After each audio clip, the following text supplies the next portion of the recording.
You're listening to Central Wisconsin's 24-hour information station, AM 1320 WFHR. It's time now for the Morning Magazine, brought to you by Comfort Air Heating, Cooling, Plumbing.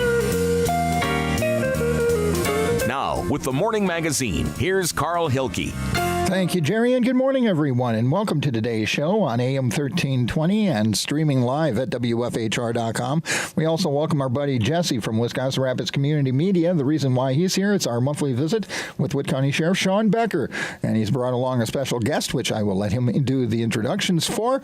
But with that, we welcome Wood County Sheriff Shawn Becker. Good morning, sir. Good morning. Thanks. Appreciate being here, Carl. Okay. Let me put that mic around just a little. Sorry. That's okay. I'll be used to this, but, You'll get to it. Okay, so we're going to talk a little bit about you survived the plunge, I can see. Yes, I did. Or we did, yeah. It went over really well over the weekend. Real proud of my daughter. This is her last year with the Special Olympics, and that was her last event that she coordinated. And in 3 years that she put this plunge together, it's raised around $250,000 just from the community here. So I'm really proud of Jordan. And, you should be. I know that she's moved on to some better things as far as career-wise, but she's got a special, her heart's still with the Special Olympics, and I'm really proud of what she's done with that event itself. And then she's brought some other events around the community as well, Run with the Cops. Once our special response team didn't do their 5K anymore, she saw an opportunity to bring a similar event here in Wisconsin Rapids with Run with the Cops, and that itself too started raising some good money. So the person that's taken over her position has some huge shoes to fill. Of course, I'm biased. Yeah, well, you're right. You have every right to be proud. Yeah, you have every right to be proud. But the event went over real well. The event itself raised around $84,000. Excellent. There's still some donations coming in, so I expect that to rise. Had a lot of community support, and that's what makes these events, so successful. You have your local fire departments, Buren Fire Department, Wood County Rescue, which put their members in the water to make sure people were safe jumping in and getting out. And then, you had the Rapids Fire Department had an ambulance there on site just in case somebody, needed something. And then all the other volunteers throughout our community. And then you look at all the sponsors, that money came from somewhere. And that's all local sponsors, whether it's individuals or a local business, like Quick Trip, Toronto and Consulting, Whole Chunk, Solaris. And I hope I'm sure I'll miss a few, but just some of the people that sponsored the Sheriff's Department team. And then Enbridge. Cutting the hole in the ice is a real pain. Oh, I can imagine. And a couple of years ago, we reached out to Enbridge and said, hey, we've got an event that we're looking for help on, and they have some ice cutting equipment for their company, because if they do have an issue somewhere where a pipeline is that could be under ice, they have some equipment to cut the ice, and they jumped on it as an in-kind sponsorship. Cool. And so the last 2 years they cut the hole for us, which is like I said, a really big deal. Being that I helped out cutting the hole a couple of years ago, it's pretty labor intensive. They brought their equipment, they had it done within 2 hours. This year they cut the hole a little further out on the river, so it was deeper this year when you plunge. So you had to do some swimming to get out instead of normally you jump in and be about waist deep. This is about up to at least my chest, or a little bit even higher is over my head, and so it was a little bit more of a shock for everybody this year. But when you've got your volunteers, like I said, Wood County Rescue, which they're in the water for a good straight 3 hours. They made sure people got out of that water safely, so it went great. Real proud of our team, the Sheriff's Department itself. We raised about $8,500. So excellent. Way to go, guys. Yeah, thank you. Who were your fellow jumpers? Oh, the people that we suckered in to jump with us this year. A lot of them have been longtime jumpers, but Scott Sager, Charlie Hugesteger, Kyle Pleat, Justice Arndt, and this year we added his sister, who's an athlete. Oh, cool. Put her in a uniform, and she jumped with us, and she got to jump with her brother, and that was memorable because she had a tough time getting out, and Justice, who's a deputy with us, swam back over, helped her out. So we got some good pictures on Facebook of that helping her happy. And then we talked in Matt Souza. He took a few years off, and he decided to take the plunge again this year, and just a lot of great people that helped. And then one of our corrections officers, Terry Johnson, decided to join in. So I'm hoping that'll continue to grow and incorporate more members of the departments. That connection law enforcement has with Special Olympics is very, very strong. We've talked about that before, and I just want to see that continue. These types of events really get the community involved, not only with Special Olympics, but with law enforcement, where everybody can come together and enjoy themselves and see law enforcement at just out in the community. Yeah, I'm glad you brought that up because there's a video that went viral and it was on the Weather Channel, shows in Washington, in the Seattle area, where some police officers get in a snowball fight with some kids. Yeah. And they made it look like a scene from like a movie. And at the end, they pose for pictures with each other, and that's kind of proactive law enforcement we're talking about. Community policing that we've been talking about for years, and it's so important because sometimes people don't have that positive interaction with law enforcement. We have a job to do, but if we can get an opportunity where we can be out in the community, like partnering with the Boys and Girls Club or your schools, or just being out on patrol, like what you said, just stopping and. That brings up a really good memory with our part-time deputies when they're patrolling the parks, getting out and just, having a conversation with campers. One of our part-time deputies a couple of years ago, I don't know if you remember, during the ski tournament, got out and started dancing with one of the ski Yes, teams. I remember that. Yeah, those are just great interactions to have. That's community policing at its best. Okay. Well, congratulations to everybody involved, and I'm glad to hear it was a big success. Yeah, and great community effort that everybody can, be proud of. Okay. So, why don't you introduce your special guest here? Yeah, we brought with us Investigative Sergeant Sara McCormick. She's been with the Sheriff's Department for quite some time. She started her career in 1996 as a corrections officer. I started shortly thereafter, so I got some really good memories of Sara going throughout her career. But she spent a few years in our jail. She was a trainer back in our jail and a supervisor as well. And then she took the opportunity to come to the road in 2001, and she's been a sworn deputy ever since then. While she's on the road, she's a field training officer, member of our special response team. She was our lead negotiator for several years. And she also oversees and still does our Project Lifesaver program.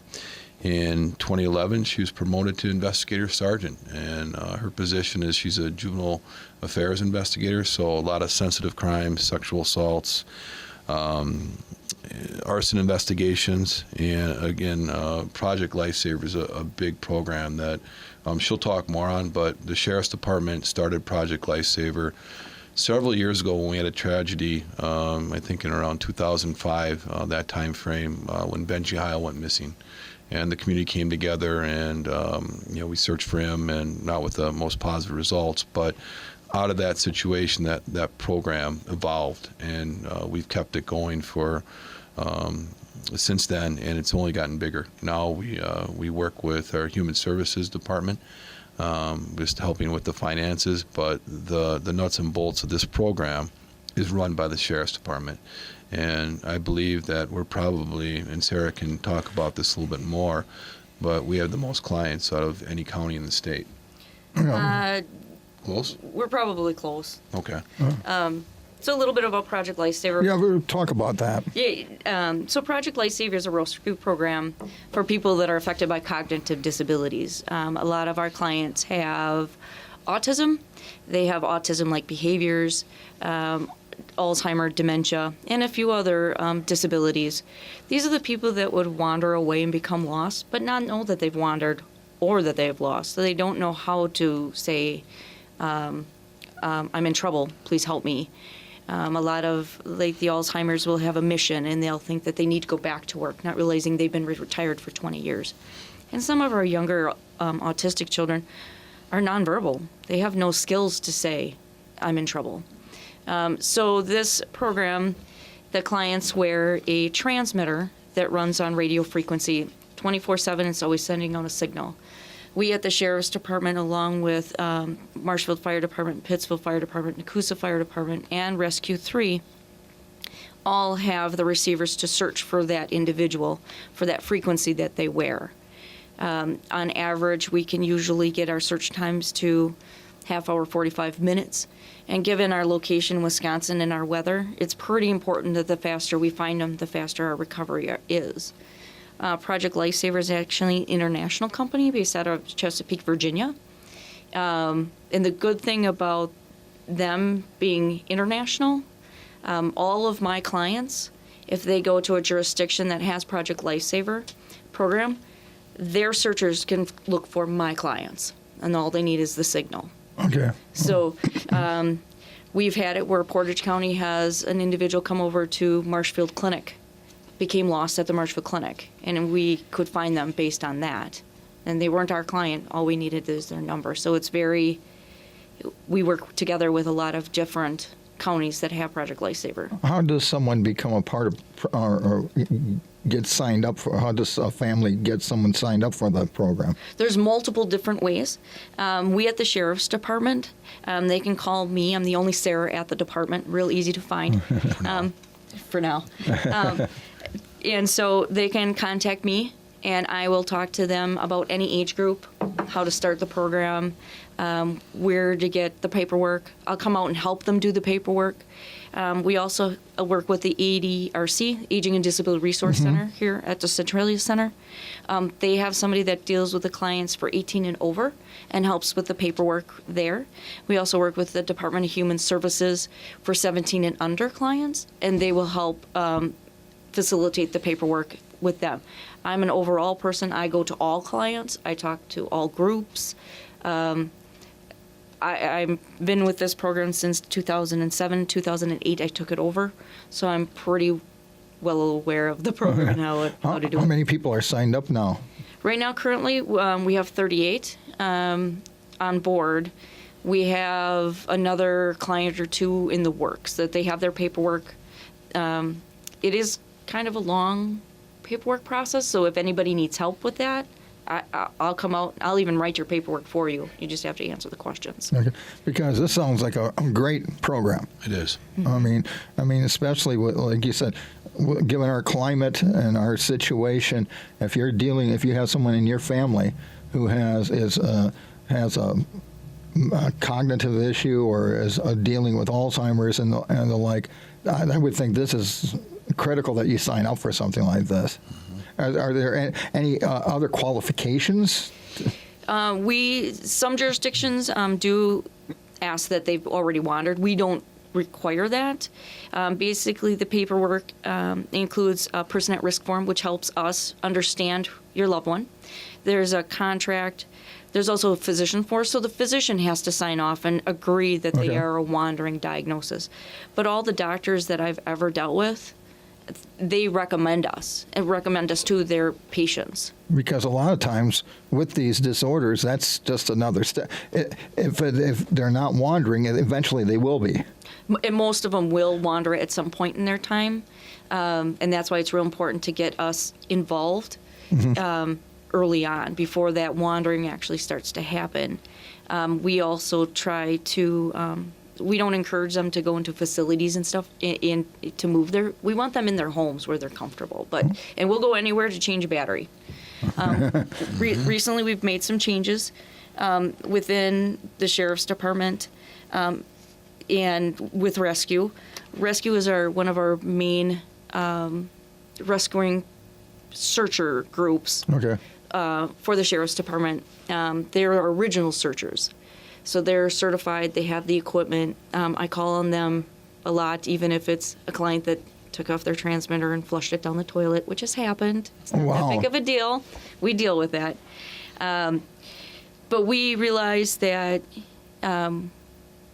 we rely on rescue quite a bit, but because our clients are all over the county, we needed to expand in addition to helping rescue and our other 3 fire departments, we need to expand. So now we're looking at including more fire departments, training them to become official searchers, and really getting that portion of our program expanded throughout the county. How many fire departments in Wood County are signed up or qualified for that right now? Right now, there are 3 fire departments that are qualified and have the receivers in-house and the training. We are looking at additional 4 departments this spring, hopefully, to become certified trainers, which is it's about a 2.5-day training, and the receivers, which are a little bit pricey. So we're looking at how to properly pay for that that portion of it. What 3 departments are? Marshfield Fire and Rescue, Okay. Pittsville Fire Department, and New Coosa Fire Department are all trained along with rescue. Okay. And so I would imagine trying to get like Rapids, some of the other ones around here, if we could get all of them. It's Rudolph. Right now, we're looking at Arpin, Grand Rapids, Richfield Fire Department, and Hewitt Fire Department. Okay. We have discussed as a group with Project Lifesaver. I would love to have every fire department be trained with the equipment, but it's a cost. Yeah. And it's training I have to do the training, so I'm a trainer for Project Lifesaver, so it takes me a little bit of time. Okay. But this is a valuable tool. When I would imagine you've got stories of how this program has saved people's lives. We had for instance, we had a client go missing in Rudolph, and everybody realizes that 34 has those train tracks. Oh, yes. And they're an issue. Our rescuers actually got stuck on the wrong side of the track from the side that they actually had the missing person. They were able to use the equipment, find the signal, tell the searchers on the other side of the track the direction it was coming from, and then he was found shortly after that. Yeah.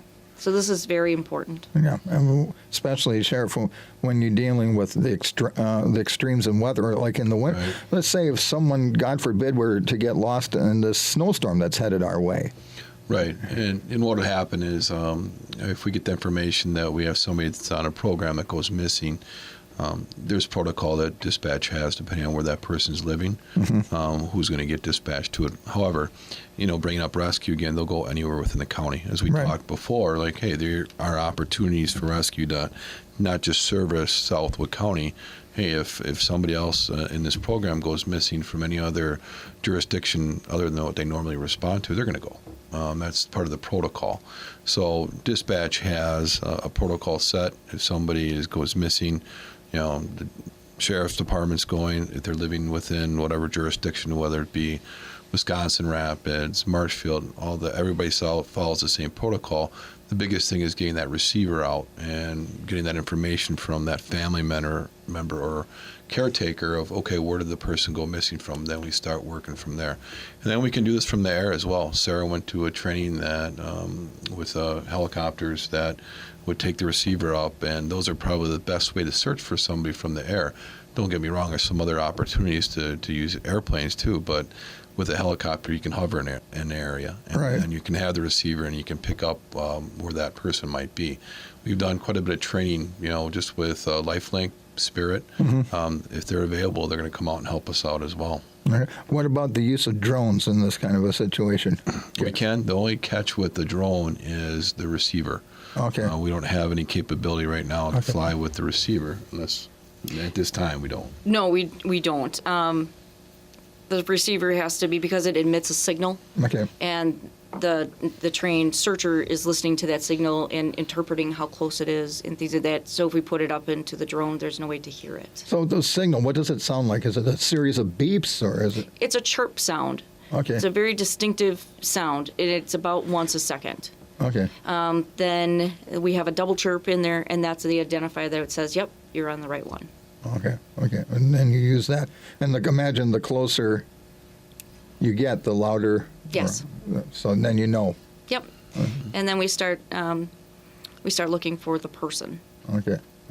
So, this is a great program. Sure is. And like I said, it's been around since around 2007, 2006. And the Sheriff's Department, along with other parts of the county, county government, with Human Services, we've branched out just because they might have information on a good client that would be fit for this program. That's where the communication comes in with Sarah, with the position she has. She works with Human Services quite a bit, with social workers, and there might be somebody that they feel is a good fit for Project Lifesaver, and that kind of worked itself together. We do a lot of fundraisers throughout the community. We've got a lot of really good support for this program, and it's been really nice to see it expand throughout the years. As the clients go up, that means more work, but that's okay. The Sheriff's Department goes out and maintains all the batteries that a client's wearing.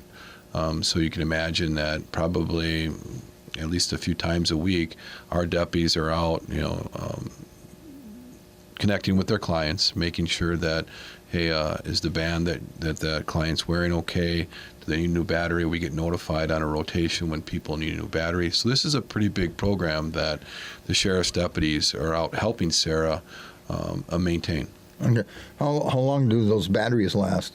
The style that we use is about 30 days. So once every 30 days, the deputies go out and they change the band and the batteries per client. So right now we have 38, so 38 times a month. We're in somebody's home. We do a lot of in school. We have some in assisted living facilities. For the schools, it's nice because the kids, we're not just in our county schools, we're in our city schools too. Right. Now, I imagine then you work closely with the family too to teach them about what they need to know about the technology. I spend about an hour and a half to 2 hours per family on setup to make sure they understand and their family members understand. We have brochures, we have magnets, we have other things that we give to them. I'll help them program their phone if they want me to for, various phone numbers that they can call. I work, and we take a lot of pictures, so. I was going to ask you, what was smartphone technology? Has this play a role at all? Can this play a role at all? There are other programs that are out there. Right now, we're only radio frequency. We don't use GPS because GPS, if say a client is here talking to you, the GPS won't be able to indicate where they are because they're in the building blocking the signal. Radio frequency goes through walls and buildings and everything else. So even though the signal is not as strong as GPS, it's a lot more reliable. Okay. And we'll see how technology advances. That could happen, Carl, where there seems to be an app for everything. Right. Yeah. That could happen. And right now, it just doesn't appear that the technology is right there yet. So this is the best that we can have for this program. Yeah. So, another thing to comment on with the deputies doing all the battery changes. Sure. That's great interaction the client has with a law enforcement officer. Sure. So you develop that rapport, that relationship. So if a client does go missing, they can identify, okay, I see somebody in uniform, I should go up to them and right. Try to communicate with them. Hey, it's me. I'm missing, or I need help. And again, with what Sara said, working with the family too, whether it's at a school setting or in their home, that deputy's having that interaction, explaining the program, and they're getting used to seeing a law enforcement officer come and help maintain this program. Okay. We're going to take our first break of the program, and we'll be back with more. It's our monthly visit with Wood County Sheriff Shawn Becker and Investigative Sergeant Sara McCormick is his special guest this morning. We also welcome Jesse from Wisconsin Rapids Community Media, who is here as well. Back with more when the Morning Magazine continues right after this.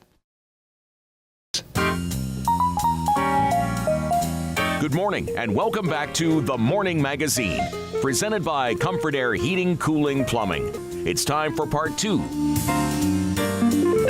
Once again, here's Carl Hilke. Thanks again, Jerry, and welcome back, everybody, to today's show on AM 1320 and streaming live at WFHR.com. Wood County Sheriff Shawn Becker is here. His special guest is Sara McCormick, Investigative Sergeant. And I guess since you just heard of that forecast and the like, it could be kind of a dicey weather tomorrow. What advice would you have for motorists? Please slow down. Take extra time to get to your destination. Turn your lights on. If you do find yourself in a situation like sliding in the ditch, just make sure you give us a call.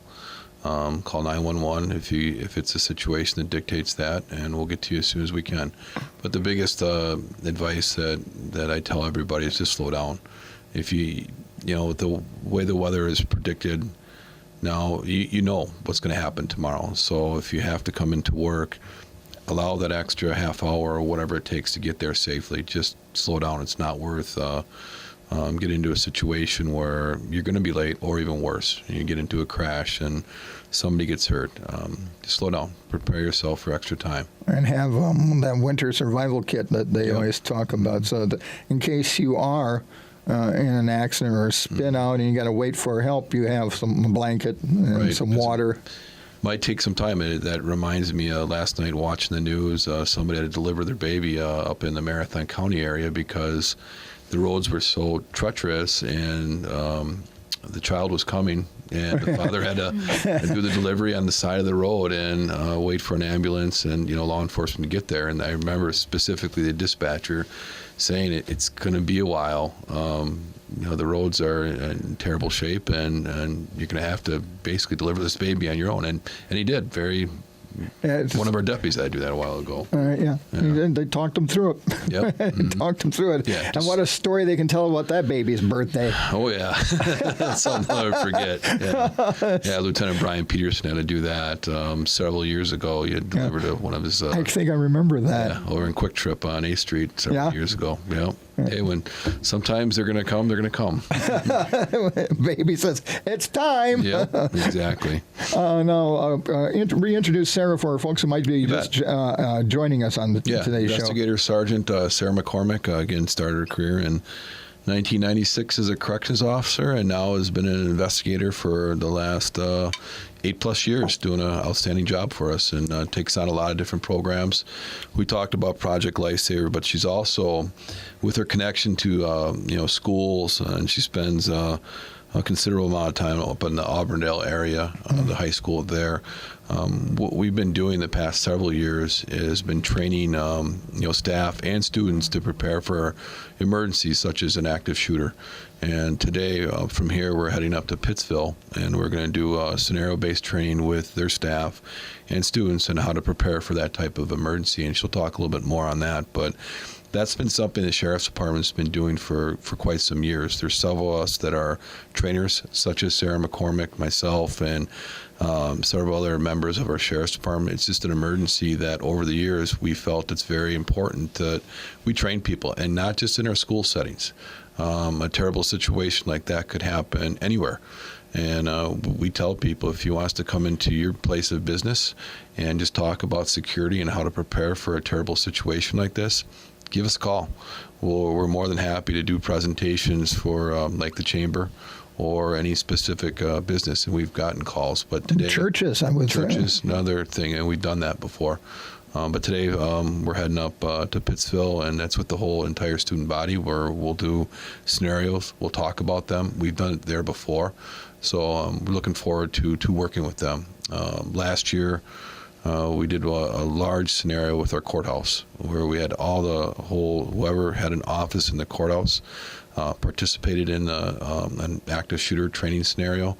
You had actual shooting. Yeah, we brought, and we're going to do that today, where we'll bring firearms in, and we'll use blanks, so people are accustomed to hearing what a gunshot would sound like in a facility, in a school, or in a courthouse, so people know, okay, that didn't sound right. Now they can identify what that sound is. So, going back to the successful scenario that we had at the courthouse, we did that. We did multiple scenarios. We trained for it, months out. We had discussed, how this is going to happen. And we had, almost 100% participation throughout all the courthouse employees. And it went over very well. We got a lot of positive feedback from the people that participated. We had the media there. There was nothing to hide. We showed exactly what was going on, why we were doing it, and just how important it is to prepare for emergencies such as that. But yeah, that's what we're going to be going to next. Okay, talk about what do you, and that kind of a training with students. How do you conduct that kind of a training? What's the message to kids and their faculty? The message to not just kids and faculty, but it's people just out in general public. We promote this in, like Sheriff Becker said, the courthouse, business settings, school settings, going out to dinner with your family, going to Walmart shopping. It can happen anywhere, as we've seen nationally. We have a very nice presentation that sets up it sets up not what we're going to do and how we're going to do it, but it goes back to why do we react the way we were reacting in these situations. So we build them up to the point of these are your three. There's three things you can do in that situation. In basic, it goes back to run, hide, fight, or avoid, deny, defend, depending on what words you want to use. So you avoid the situation. You get away, you run away, you go as fast as you can somewhere else. The next one is to hide, and it's not just hiding under your desk and hoping it goes away. This is barricading, and barricading effectively. This is training to barricade and thinking about it and doing it, and especially in the schools. People think they barricade effectively when really they don't. So they take the time to practice that. The next thing is, this is only if you have to, and that's to fight. Mm-hmm. If you have to take that person on, you're going to have to take that person on. But how do you do that? How do you create that disruption for the person that is causing the problem enough for you to have a little bit of an advantage? Today we're only going to be doing the running and the hiding. We're not encouraging the kids at all to fight or to confront our person causing the problem. So the only two things that we're going to focus on today is those two, running and hiding. Okay. And so how long of the exercise is it? About an hour? Or? Yeah, I'd say approximately an hour. At the end, we'll do a debrief with all the students and staff and just talk about what went on that was good, where can we improve.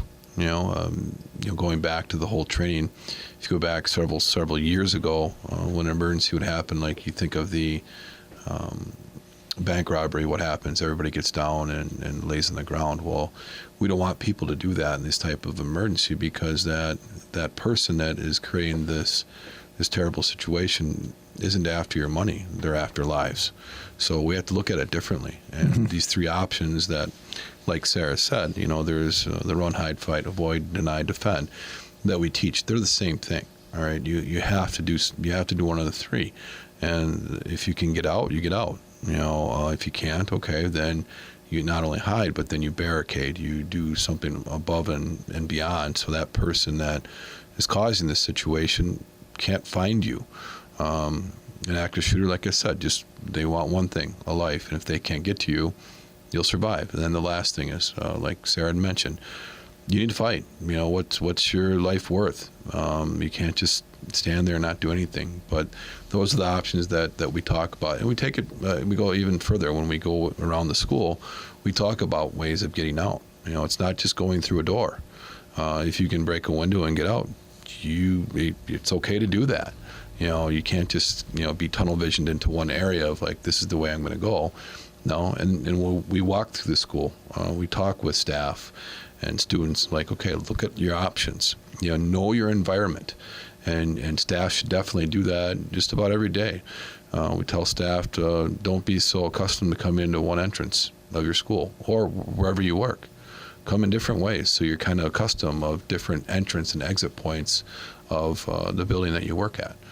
So a lot goes into this. Again, I'm really proud of the trainers that have kept this program going throughout the years, and that's going to be only something that we're going to expand, because it's an unfortunate emergency that we all should prepare for. What's the reaction of students after they go through this? Some will take it very, very seriously. Some think of it's kind of funny. But then we bring it down to, you're not going to stay in this school forever. You're going to go on. You're going to go to colleges in an area right. that's not here. You're going to go to big colleges that may have these problems. So we're trying to pretty much empower our students for the rest of their lives to be thinking of it. So I've talked to a couple of people that said, after you gave me the presentation, I no longer sit in the corner of the church. I actually sit next to the exit of the church. So they are actually now being more aware of their surroundings. They're looking at people differently. They're looking at exits differently. They're looking at what they can do for survivability, which is what we need to do as a whole community. That's something I've heard from so-called experts on this. They say you have to know your environment. That's one of the know your environment and know. Okay, where if I have to get out, where do I go? Mm-hmm. Mm-hmm. And this is something anybody can learn. Correct. FEMA actually has their own training video that you can, as a citizen, go on the FEMA website, the Federal Emergency Management Association website or agency, and do yourself. And they will present. However, they can't answer a question like Right. we can. You know, I like my presentation a little bit better than their presentation. Just being biased. I do too. Just being biased. What are some of the questions you get? I get a lot of what if questions. Well, what happens if they come here?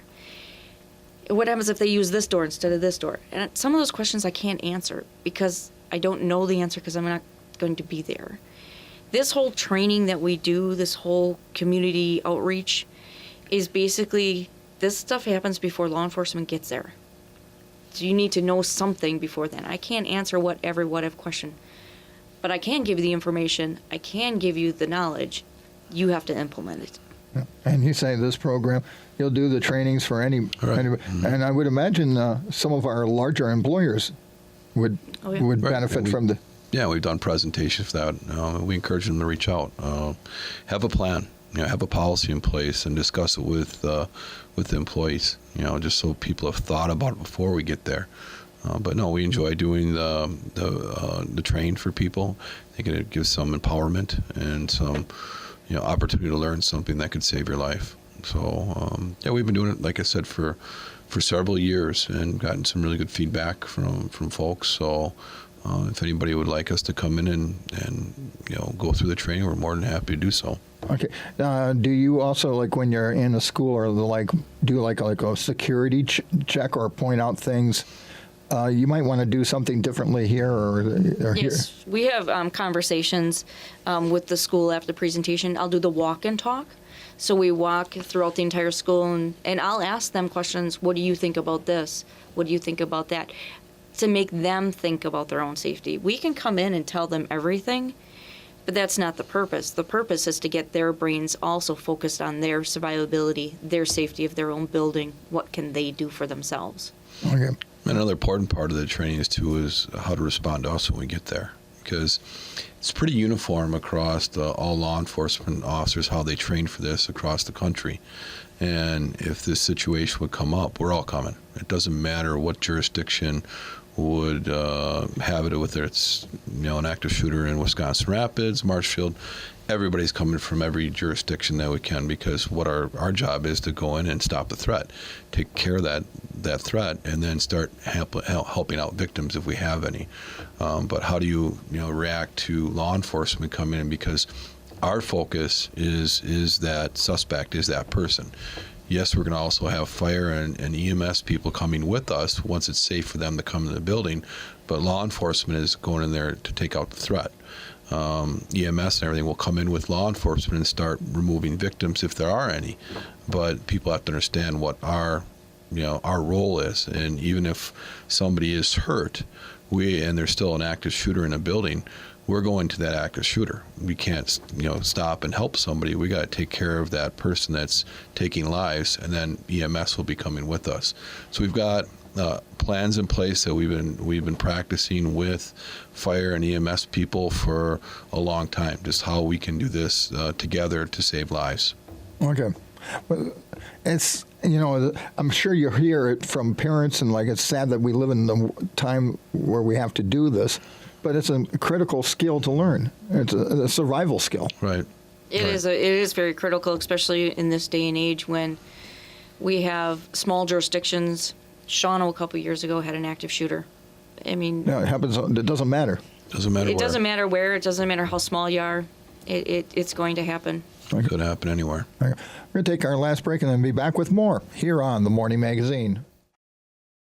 If it's snowing or freezing rain, we'll probably have a winter storm warning, and that means five or more inches of the white stuff and maybe some freezing stuff as well.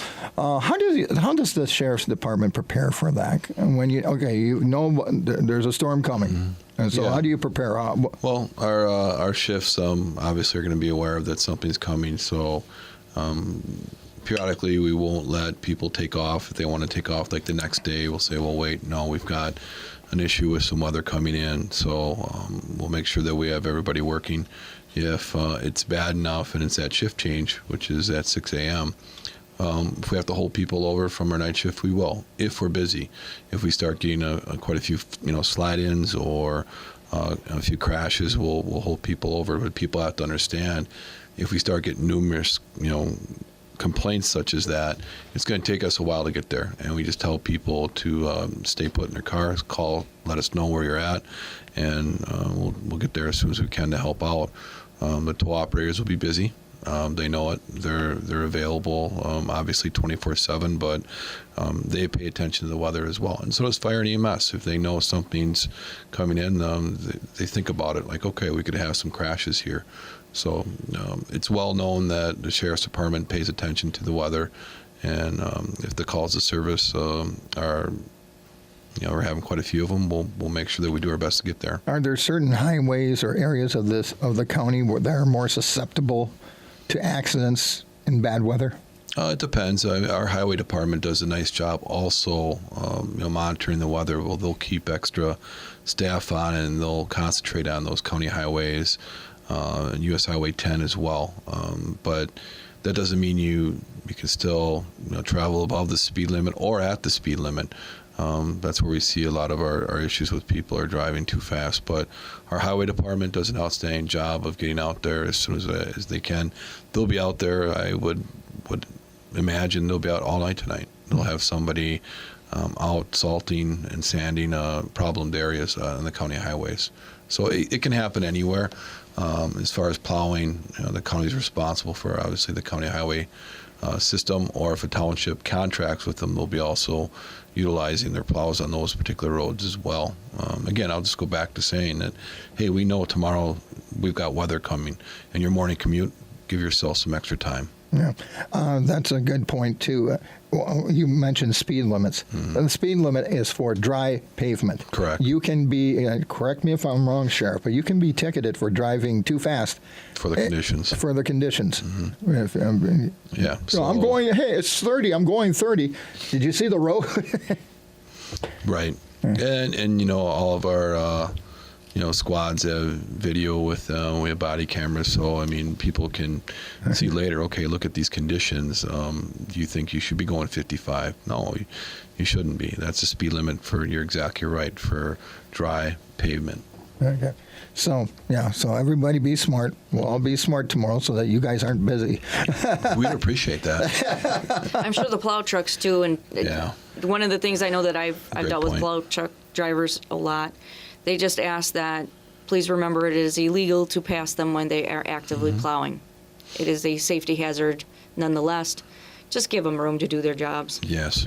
I'm glad you brought that up. Yeah, you'll see they're plowing and someone, well, I got to get to work, so no. Try and pass them. Yeah, you can't do that. Plus, you could be, the stuff that they're spraying could distract you. It's a dangerous situation to try and, you're going to have to just be patient. Yep, be patient, give them room, let them do their job. Yeah. They've got a tough job to do when this type of weather comes through, but they're available, they're out there, they're working 24/7, and we work really well with our county highway department. Okay.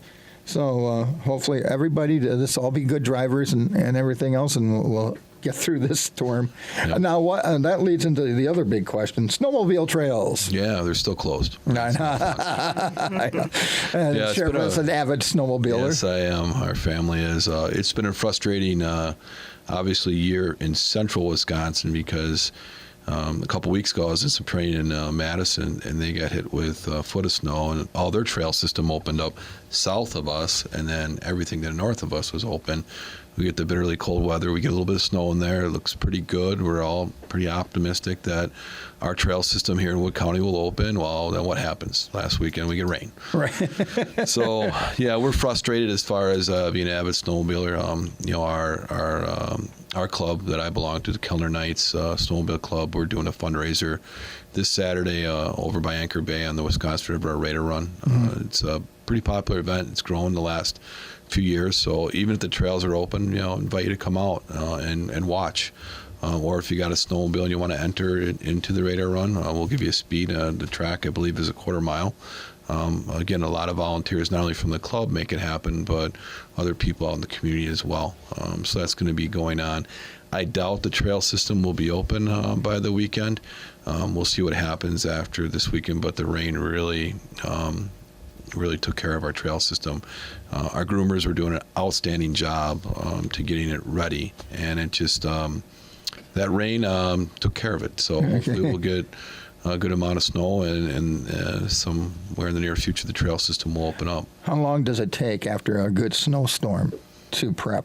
I would say we have 2 groomers, and most of our snowmobile clubs have the availability of getting 2 groomers if they work with another club, a day or 2, or a day of grooming, getting your entire trail system done, and then it's ready to go. Our snowmobile patrol has not gone out yet because the trails haven't opened, but we do have members of our department part of that, and we're just waiting to get the opportunity. If the trail system opens, we'll have snowmobile patrol going out. And I'm glad you brought that up, because one of the issues, even with the area to the south, Juneau County, and people going off trail. Right. I mean, and that hurts everybody. It does. The most popular and unfortunate complaint that we get are people riding off trail, and people understand that the trail system is maintained by all the clubs, and it's all with property owners that allow us to be there. They give us, they volunteer their land to be on a trail system, and once people start going off trail, it only takes one property owner to say, you're not coming next year. And that's happened in our trail system, and we have to scramble finding a reroute. And that's very frustrating, not only as an avid snowmobiler, but as a law enforcement officer out patrolling the trail system where you can see the tracks. And it doesn't take long for a property owner to get upset because it might ruin their crops, right? Or just their property or their lawn. And it says, okay, you're not coming through here, and that's been a really big education piece that we push out. Okay, so remember, we'll let you know when the trails are open. Yeah, hopefully in the next week or so we'll have something. If not, we'll have to go north or south. yeah, and that's about it. Mm-hmm. That's about it. Right. Anything else that you wanted to touch on this month on the report? Now, if folks want to talk to Sara about Project Lifesaver or anything else, the shooter training and the like, how could they reach you? I can be reached through the Wood County Sheriff's Department, 715-421-8715. If they want to talk about Project Lifesaver, active shooter, any general question, I'll be more than happy to talk to anybody. For people that would have a client 18 and over, please call the Aging and Disability Resource Center at 715-421-0014. Or 17 and under clients for Project Lifesaver, the Department of Human Services at 715-421-8600. Okay. Nice memory. Wow. That's why look down at it. That's why she's in her position. Exactly. 11 years of Project Lifesaver, I remember numbers. Well, I can tell you it's a program that you care about. Very much so. And it's doing some very good work. It is. And it's another tool that the Sheriff's Department has. Yeah, and then rescue it plays a role with this, so that we glad you brought it up. So that, hey, God forbid we have a loved one that's lost in the midst of a snowstorm, and if they got that radio. And the more searchers I have to find that person that's lost, the better off we are as a community. Yeah, that's it. Completely agree. Okay. In the meantime, everybody, just be very careful tomorrow. Yeah. Slow down and give yourself some extra time. Yeah. Okay. Well, beyond that, how's the new jobs? Good. Going well. Transitioning well. Going good. We've got some good ideas that the staff is coming up with. I put out a department survey to everybody hey, what are we doing good? What do you want to change? I'm getting some really good ideas, and we're moving forward with them. Okay. Well, maybe in a future program we can talk about those and how you're going to implement that. Well, I thank you both for being part of the Morning Magazine, and both of you be safe tomorrow in the storm. Yeah, thanks, Carl. You too. Okay. That's Wood County Sheriff Shawn Becker and Investigative Sergeant Sara McCormick wrapping up today's edition of the Morning Magazine on AM 1320 and streaming live at WFHR.com. We also thank our buddy Jesse from Wisconsin Rapids Community Media for being here for today's show, and you can catch it on their wonderful website or your local public access channel.